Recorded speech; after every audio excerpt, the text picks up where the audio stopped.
In part 8 of the introduction to standardized echography, we will discuss measurements and the cine loop advantage.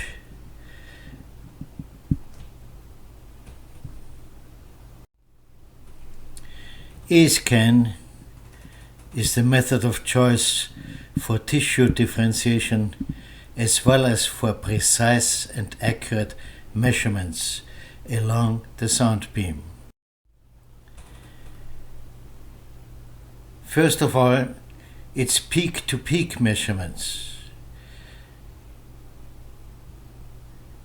So when we measure the axial eye length, we should place the markers for the measurement on the peaks of the two corneal spikes, the anterior and posterior lens signals and the retina spike. They all have to be maximized, especially the corneal spikes or peaks and the anterior lens peak.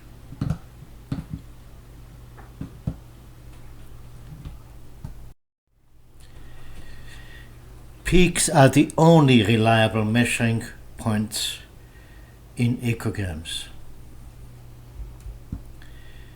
For precise localization, distance measurements of anatomical interfaces.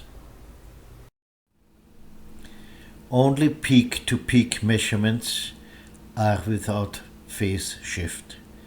What is a phase shift? When we look at this strong signal that was received by the receiver, it has positive and negative amplitudes. First, it is in the process of the signal processing rectified, and then the high frequency is filtered out until a certain point where only high frequency nodules remain on the echo spike, on the displayed final signal. Now when we have a weak signal, we see that the same process occurs, but the signal comes out much smaller.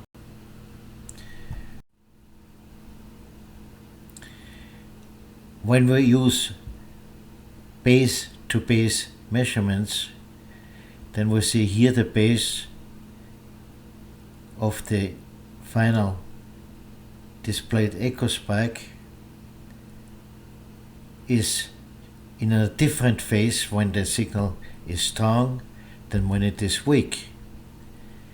We see here that in the weak one it's the 1, 2, 3, 4th oscillation that is used for the measurement, whereas here in a strong signal it was the first oscillation. And these oscillations take time, and this time interval makes measurements from base to base between a strong and a weak signal inaccurate, unprecise. Only the peaks remain always in the same phase, 4th phase here and 4th phase here. And so only peak-to-peak measurements are precise. When we look at this here, we have a strong echo signal and a weaker one, and they represent two interfaces, acoustic interfaces, and we want to measure their distance. When we use the base-to-base measurement, or for that matter any measurement along the ascending limb of such a spike, then this measurement is not precise because this is a different phase here than here. On the other hand, when we use peak-to-peak measurements, it's always the same phase, and therefore this measurement is very precise.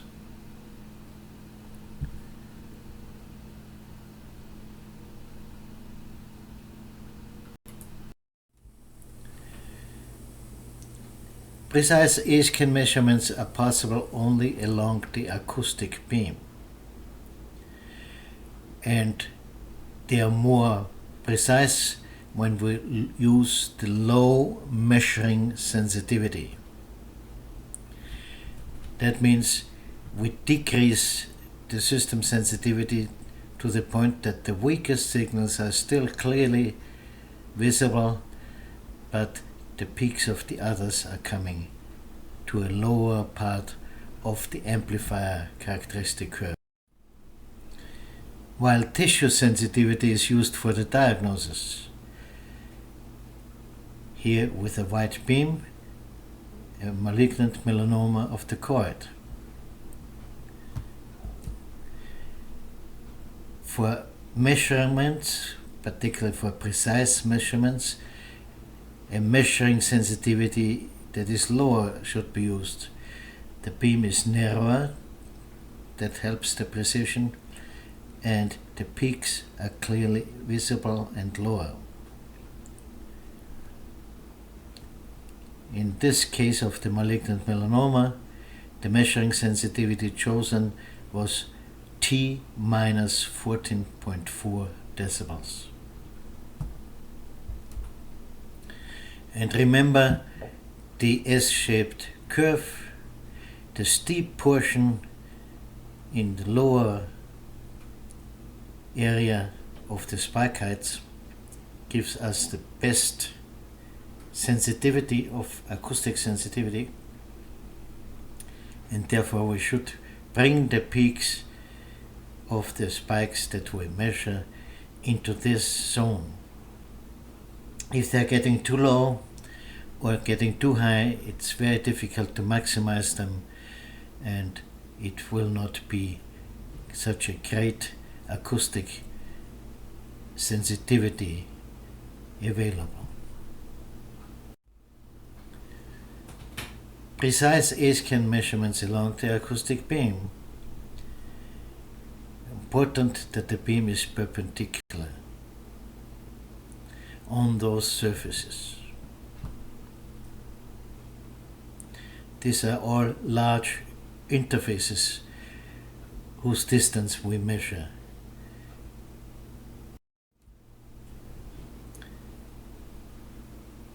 The most important principle of A-scan is to aim a perpendicular beam at large interfaces and thus display their maximal signals.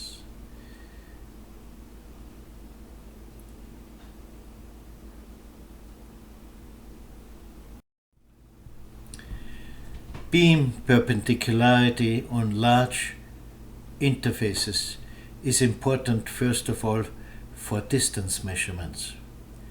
For instance, the measurements of the axial eye length, the measurements of the maximal tumor height, the thickness of extraocular muscles, and optic nerve diameters. Beam perpendicularity on large surfaces is also important for the evaluation of those surfaces with quantitative echography. For instance, the A1 automatic software process that determines whether a large surface in the eye, the posterior eye segment, is detached retina or a dense membrane. And thirdly, for tissue evaluations, also quantitative echography, tissue differentiation to avoid strong surface signals to overlap and thus falsify two tissue signals.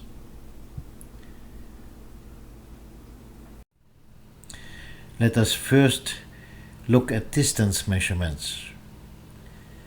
When the distance of two large interfaces should be measured, the ultrasonic beam must be perpendicular on those two interfaces. Here is an example.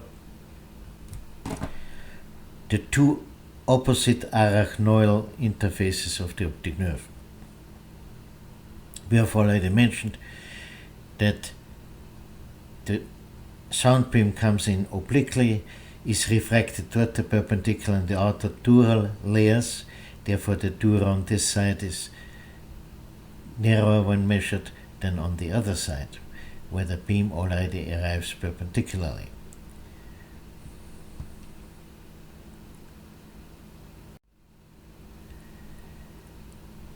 When we evaluate a large surface, not measuring its distance from another large surface, and we use quantitative echography 1, for instance, the A1 software, then we need to be perpendicular on the evaluated interface.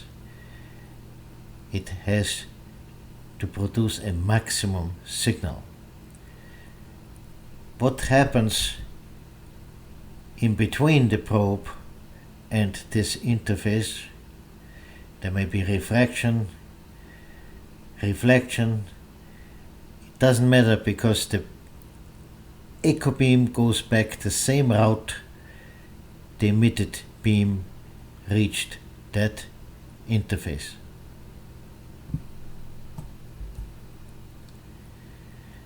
Most important there is to be perpendicular at the final target interface and get its maximal signal.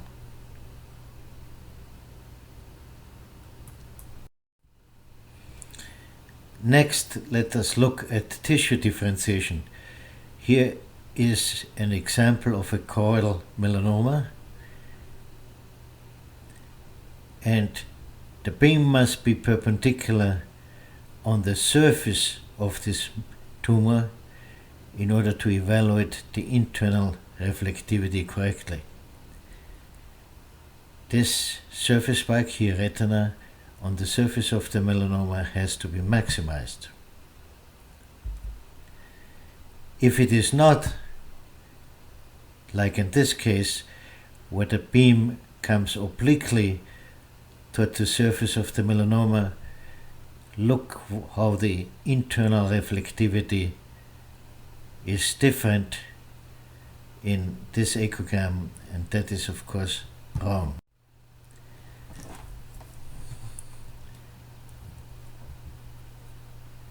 The appropriate sound velocities have to be used.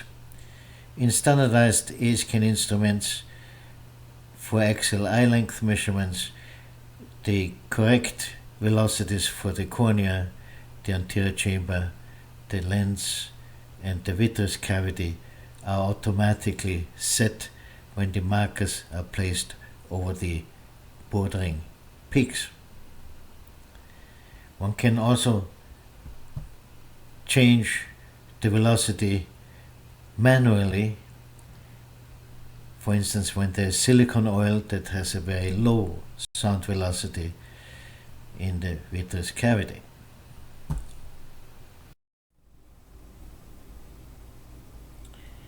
And now some clinical examples for A-scan measurements.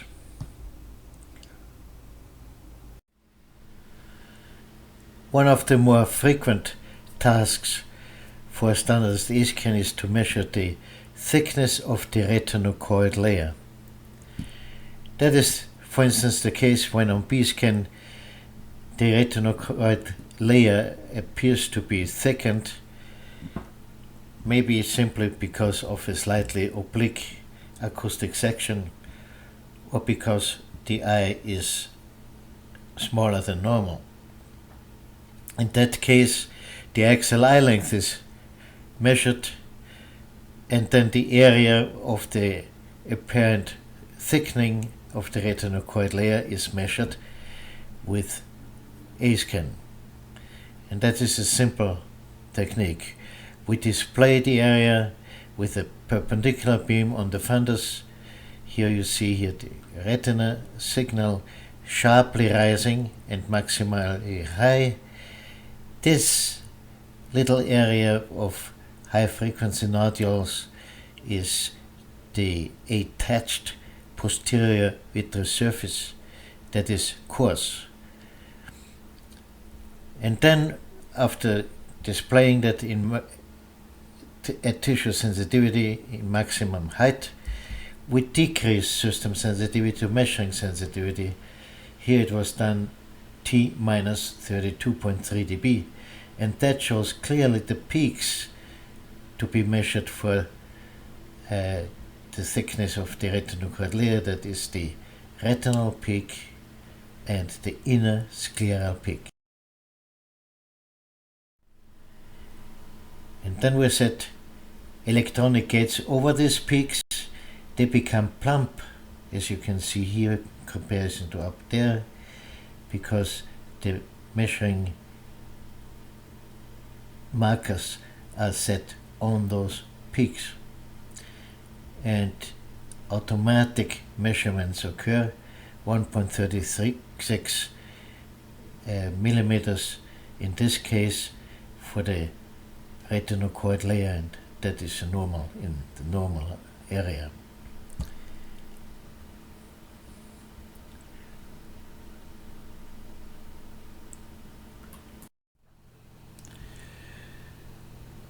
For the measurement of the retinal thickness, the markers are placed over the retinal peak and the peak of the pigment epithelium, the so-called choroidal peak.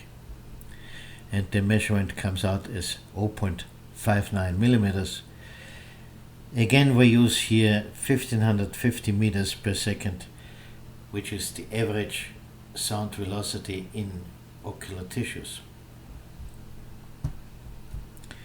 When we place the markers over the pigment epithelial peak and the inner scleral peak, we measure the thickness of the choroid. And here was the thickness of the sclera measured. Inner scleral peak, outer scleral peak. But with the sound speed of 1550 meters per second, that's not accurate. We know better. The sound velocity of the sclera is higher, and when we correct this to 1600 meters per second, for instance, and it could be occasionally even 1610 meters per second, then the scleral thickness has slightly increased, 0.90 millimeters, not the low 0.87 millimeters with the average sound speed in tissues. Next, the measurements of a choroidal detachment. The two detached choroidal leaves are seen here, the one next to the probe on the left side, the one opposite the probe on the right side. They have two peaks. This is the inner retinal surface peak. This is the outer choroidal surface peak. Here it's the other way around, outer choroidal surface peak, inner retinal peak.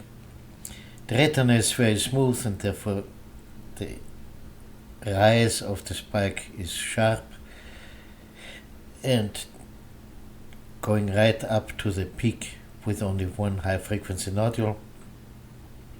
The choroid is coarse, therefore are there several high frequency nodules on the left ascending limb. That is a tissue sensitivity. Why is the height so reduced? That comes from the curvature, which we will discuss in the next chapter. When we decreased this system sensitivity to measuring sensitivity and placed the markers over the inner retinal peak and the inner scleral peak, we measured the height of the choroidal detachment opposite the probe. Then the markers were placed over the two peaks of the choroidal spike, measuring the thickness of the choroid. And when we placed the two markers over the inner and outer scleral peaks, the scleral thickness was measured, 0.37 millimeters only, because that's very peripheral.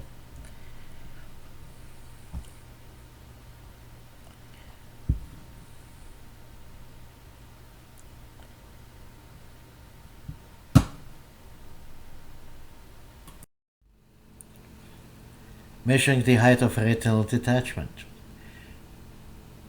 That's the retinal spike. We start out at tissue sensitivity, we maximize this spike in order to get a perpendicular beam, but then we decrease our system sensitivity to measuring sensitivity, that was here T minus 24.8 decibels, and have the height by placing the markers over the retinal peak and the pigment epithelial peak, height of the detachment 1.67 millimeters.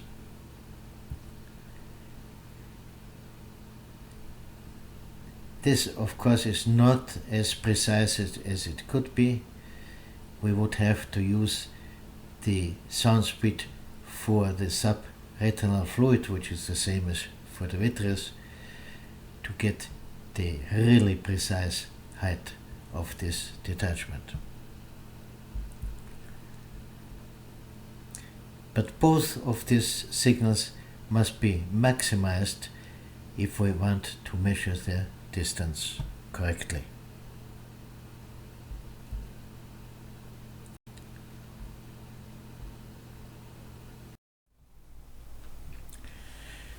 When measuring the tumor height in the posterior eye segment,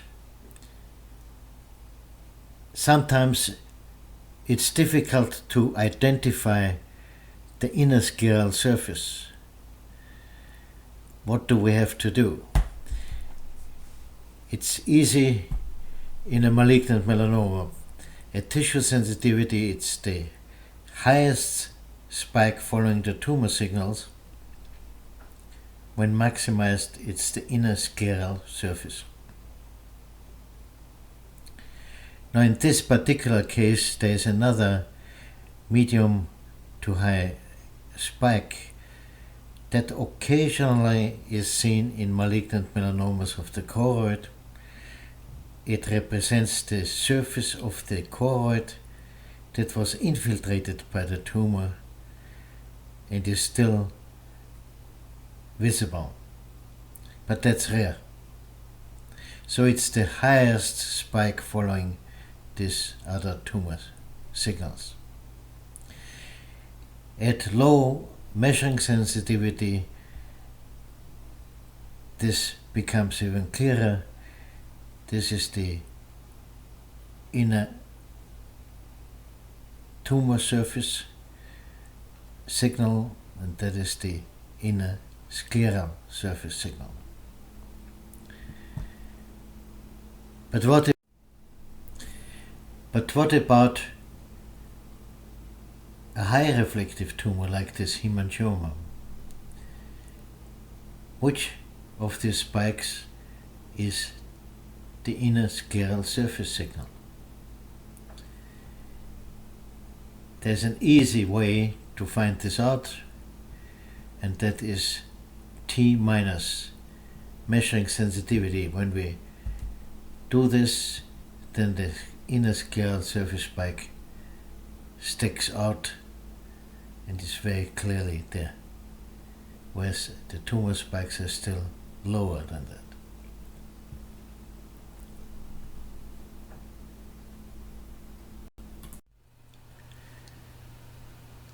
Precise axial eye length measurements, when they're done correctly with the immersion technique,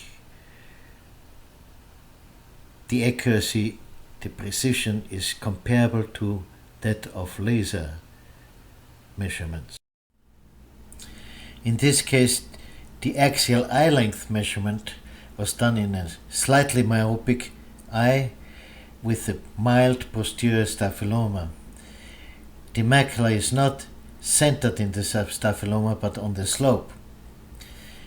These two echograms were obtained with the immersion technique with standardized A-scan. We see here the immersion fluid, the corneal spike, the anterior and posterior lens spikes, and the retinal signal. The retinal signal doesn't rise sharply because the beam was not perpendicular on the retina in the macula. That is the important thing to realize, that when you maximize the retinal signal and get a nice maximally high spike, that doesn't mean the beam is aligned with the optical axis of the eye as it was here in this case. We have here a very typical pattern, typical for standardized A-scan when the beam is aligned correctly. And that is the highest maximum signal is the anterior lens surface spike. The maximized corneal signal is lower, and so is the posterior lens signal.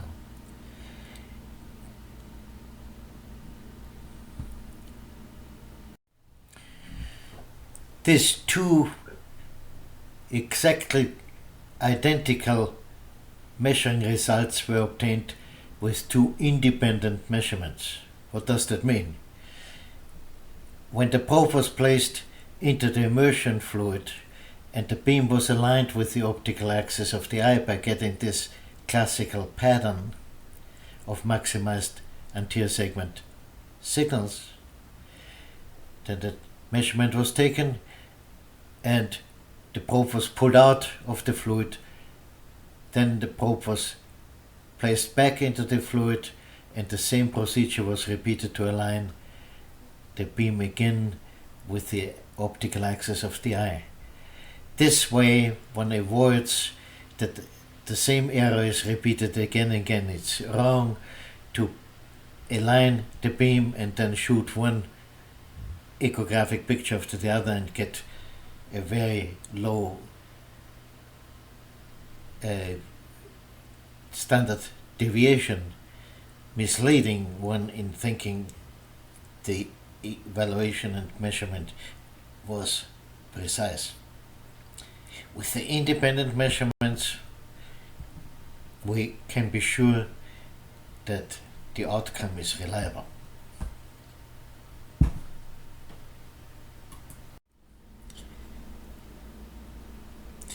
The correct, precise measurement of 24.87 millimeters was obtained independently.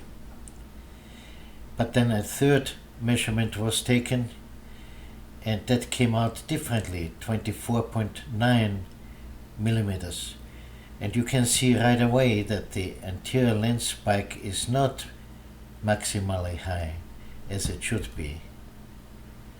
And therefore the measurement is incorrect, unprecise. So the anterior lens surface spike was not maximized. This classical pattern did not appear, and that was the reason to discard this measurement.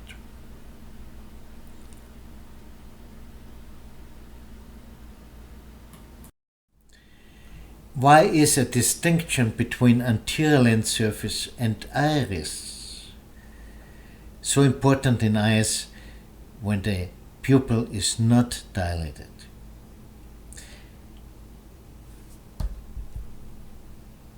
Because we must maximize the lens signals when aligning the beam with the optical axis of the eye.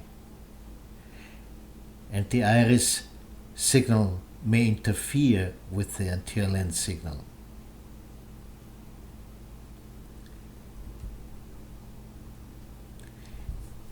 Usually it would be expected that the iris signal comes in first, is on the left side of the lens signal, but that is not always the case. It depends on the shape of the eye and the width of the pupil, and sometimes the iris signal comes behind the lens signal.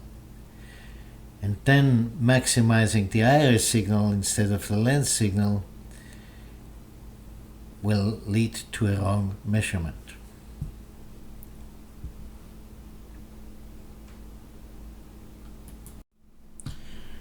This is a case example.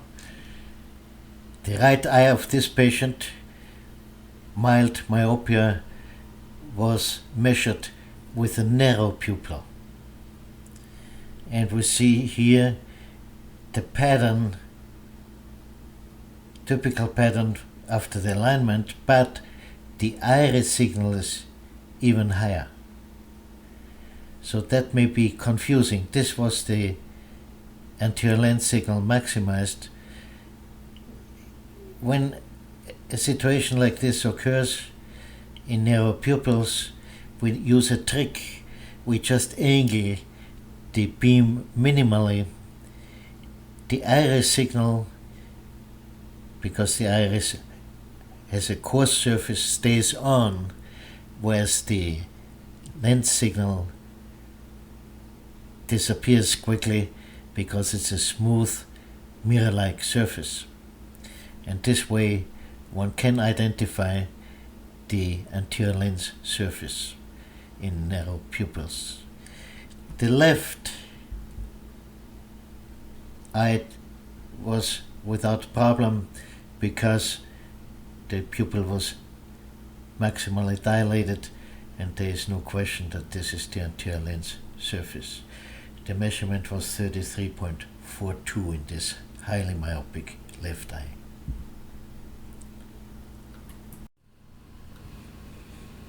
Another case, a subcapsular plaque. You see this here anteriorly and here posteriorly. And when this is not the anterior lens surface spike but the iris, in the assumption that this is the anterior lens surface spike, then we get a wrong measurement. And so we maximized this first spike to get the correct configuration, and the plaque spike disappeared, and the measurement was 22.89 millimeters.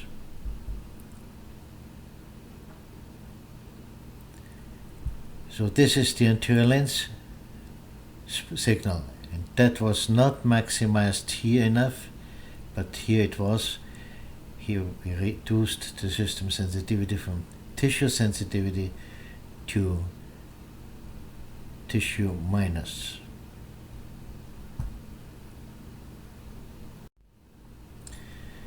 In case 3 we had again a narrow pupil, and that is the anterior lens surface spike, not maximally high. It's not maximized. We have it maximized here, and there was the iris behind the anterior lens surface. And then when we maximized the lens spike, the iris signal disappeared because we were within the pupil. And that was the precise axial eye length measurement, 27.64, so 0.04 of a millimeter more than previously.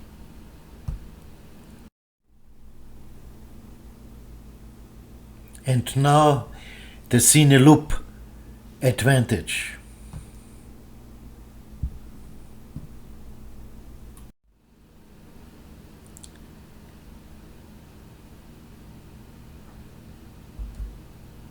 So perpendicular sound beam at the large interfaces that are to be evaluated or used for measurement, the display of their maximal signals is essential in standardized A-scan. This maximizing this perpendicular exposure is a learned reflex. It's a reflex that one will learn with exercise, just as one learned to walk or play tennis or swim or do any other activities that need precise movements. But a use of the cine loop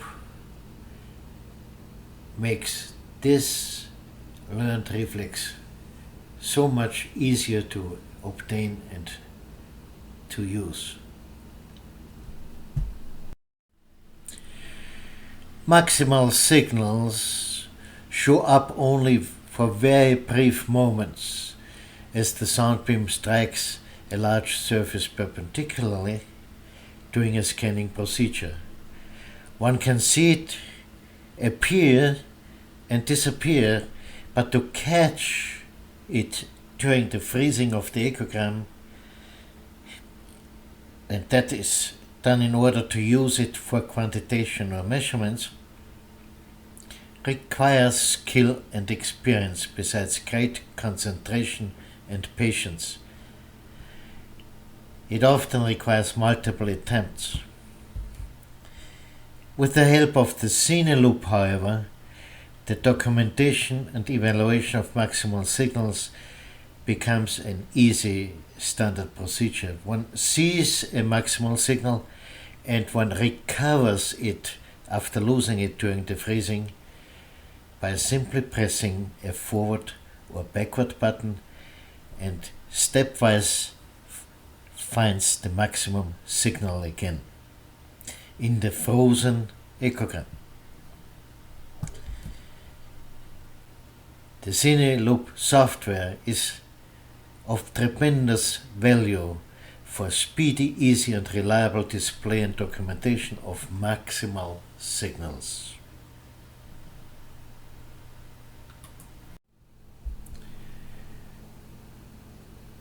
And now let's turn to B-scan. B-scan is the method of choice for topography, location, form, relationship to neighboring structures. But it is not a technique useful for precise measurements.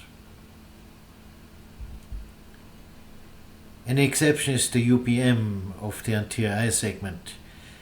When using 50 MHz frequencies, then the B-scan measurements are even more precise than corresponding A-scan measurements.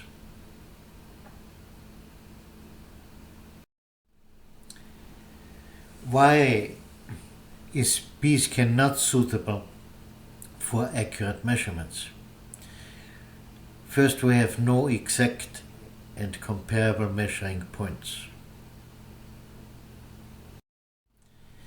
When we look at this axial eye length echogram again, the peaks are clearly visible for placing the markers for the measurement. When we look at the B-scan, on the other hand, even if we decrease our system sensitivity and get the resolution to show the fovea, as here in this case, it's difficult to know where to place exactly the mesh markers.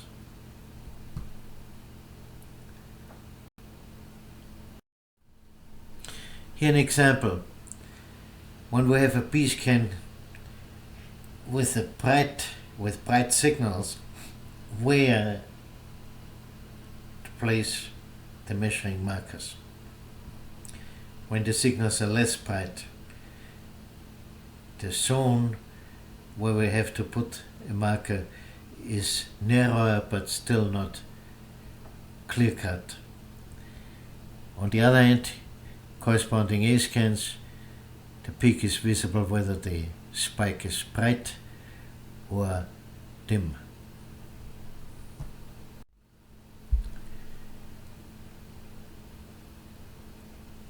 So when we look at this malignant melanoma here, when we want to measure the base from anterior to posterior, that was a longitudinal scan, it's very questionable where to place the markers, here or here, and in addition the curvature of the fundus is not measured, but a straight line bridging this curvature. Therefore, no precise measurements possible. Or here an orbital tumor, from anterior to posterior, or a cross-section. Of course, the cross-section cannot be obtained with a scan, and we need to take a B-scan measurement in order to achieve that. But along the sound beam, much more precise is the A-scan measurement, where we have the peaks of the surface spikes, of the maximized surface spikes, so we are definitely perfect. Measuring another malignant melanoma with the B-scanned base of the melanoma is to be measured. We have two difficulties here, two problems. We don't know exactly where the tumor ends, but more aggravating is the fact that we measure along a straight bridge over a curved fundus, sclera.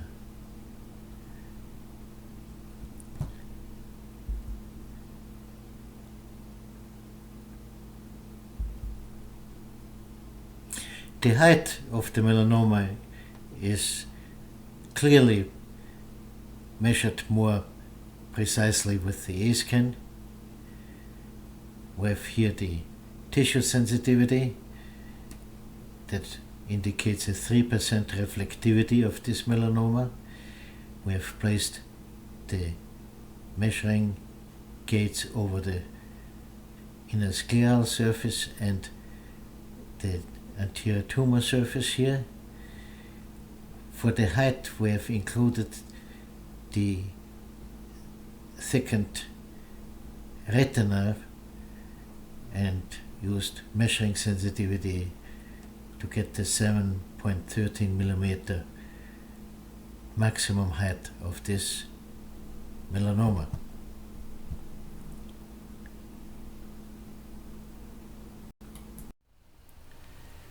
Another reason why B-scan measurements fail is the so-called blooming artifact. When we look at this cross-section of the optic nerve anterior in the orbit, we may get a nice cross-section of the optic nerve with the B-scan, but it depends on the sensitivity setting how wide this cross-section appears. That was the same section when we used 68 decibel gain, same section when we used 52 decibel gain. Look at the difference in size. That's the blooming artifact.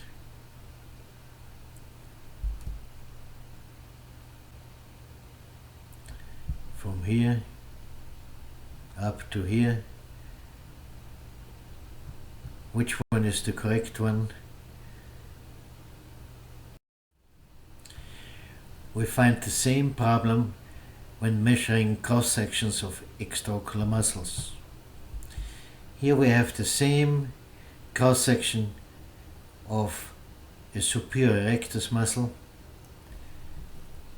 Look at the width at high sensitivity setting versus a lower sensitivity setting.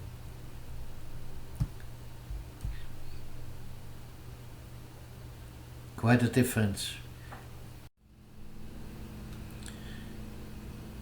Another reason why B-scan is not suitable for accurate measurements is that perpendicularity in large surfaces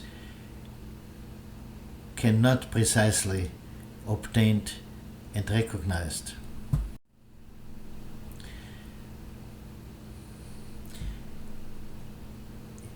Precise perpendicularity is neither achievable nor recognizable in B-scan. One has to depend on relative brightness differences, and one is not able, because of of a focused sound beam.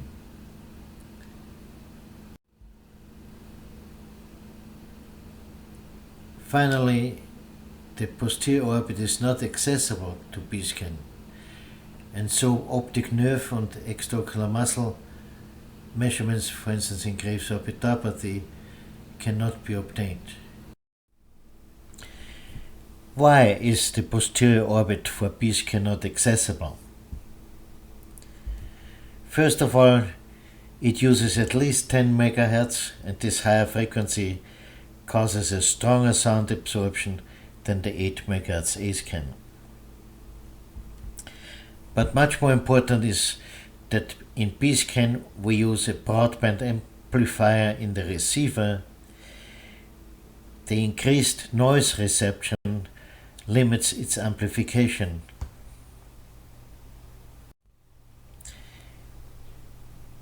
The receiver in B-scan broadband amplifier for better resolution needed causes more noise because a broadband of frequencies is simultaneously amplified. In the A-scan we have the narrow band amplifier. Only the 8 MHz are maximally amplified, and that gives the A-scan an advantage of plus 20 decibels over the B-scan, which can be used without disturbing noise. Now remember, 6 decibel already is twice the amount of amplification. 20 decibel, much more.